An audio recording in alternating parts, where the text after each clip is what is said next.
Hi అండి, అందరికీ నమస్కారము. మనం పెళ్ళిళ్ళకి పోయినప్పుడు పుదీనా పచ్చడి పెడతారు కదా, ఇది ఎట్ట చేస్తారబ్బా భలే టేస్ట్గా ఉండదు అనుకుంటాము.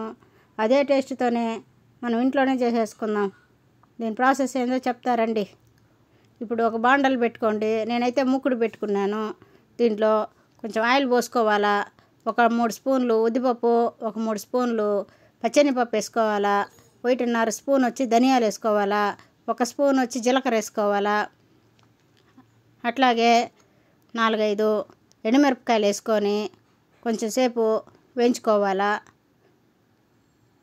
ఇప్పుడు ఒక 5-6 పచ్చిమిరపకాయలు కూడా తుంచేసేసుకోవాలా.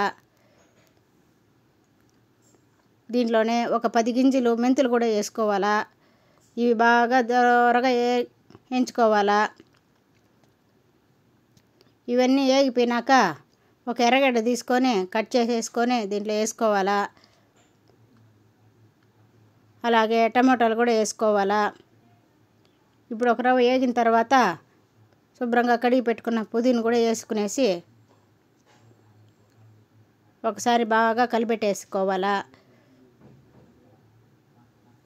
పప్పులన్నీ పైకి వచ్చేటట్టుగా ఈ విధంగా బాగా కలిపేసేసి మూత పెట్టేయాల. ఈ మూత పెట్టేసి సిమ్లో పెట్టేసినారంటే ఈ సిమ్కి ఆకంతా బాగా వాడిపోతుంది. ఇప్పుడు బాగా వాడిపోయింది. దీన్ని తీసేసి బాగా చల్లారి పెట్టుకునేయాల. చల్లారిపోయినాక దీంట్లోనే కొంచెం చింతపండు, రుచికి సరిపడా సాల్ట్ కూడా వేసుకోవాలా. ఇప్పుడు పుదీనా ఒక ప్లేట్లోకి తీసుకునేసి నేనైతే రోట్లో రుబ్బుకున్నాను. మిక్సీ కూడా పట్టుకోవచ్చు.